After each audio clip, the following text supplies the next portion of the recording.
ஸ்ரீமதே ராமானுஜாய நமஹ. ஸ்ரீமத் வரவரமுனியே நமஹ.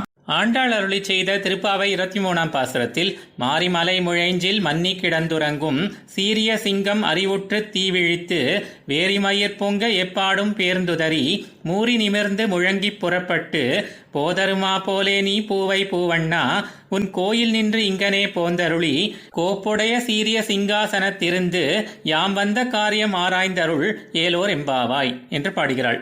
கீழ்ப்பாட்டிலே ஆய்ச்சிகள் இவ்விதம் விண்ணப்பம் செய்தவுடன், ஐயோ, நப்பின்னை பிராட்டியை சேர்ந்தவர்களை இப்பாடுபடும்படி பார்த்து கொண்டிருந்தோமே என்று கண்ணபிரான் நல்வார்த்தைகளை அருளி செய்ய, உடனே இவர்கள் மழை காலத்திலே மலையில் உள்ள குகைகளில் பேடையும் தானும் ஒரு வஸ்து எனலாம்படி பொருந்தி கிடந்து உறங்குகின்ற வீரியமாகிற சீர்மையை உடைய சிங்கமானது உணர்ந்து விழித்தெழுந்து நெருப்பு பொறி பறக்கும்படி கண்களை விழித்து தன்னுடைய சிங்கஜாதிக்கே உரிய பரிமளமுள்ள உலை மயிர்களானவை சிலும்பும்படி நாற்புறங்களிலும் அசைந்து சரீரத்தை உதறி சோம்பல் முறித்து கர்ஜனை பண்ணி வெளியே புறப்பட்டு வருவது போல, காயாம்பூ போன்ற நிறத்தை உடைய பிரானே, நீ உன்னுடைய திருக்கோயிலிலிருந்து ஆஸ்தானமான இந்த இடத்தில் வந்து எழுந்தருளி தர்மம் அதர்மம் ஞானம் அஞ்ஞானம் வைராகியம் அவைராகியம் ஐஸ்வர்யம் அனைஸ்வர்யம் ஆகிய 8 கால்களால் ஆன அழகிய அமைப்பை உடைய மிகச்சிறந்த சிம்மாசனத்தின் மீது எழுந்தருளியிருந்து நாங்கள் மனோரதித்துக் கொண்டு வந்த காரியத்தை விசாரித்து கிருபை பண்ணி அருள வேணும் என்று பிரார்த்திக்கின்றனர்.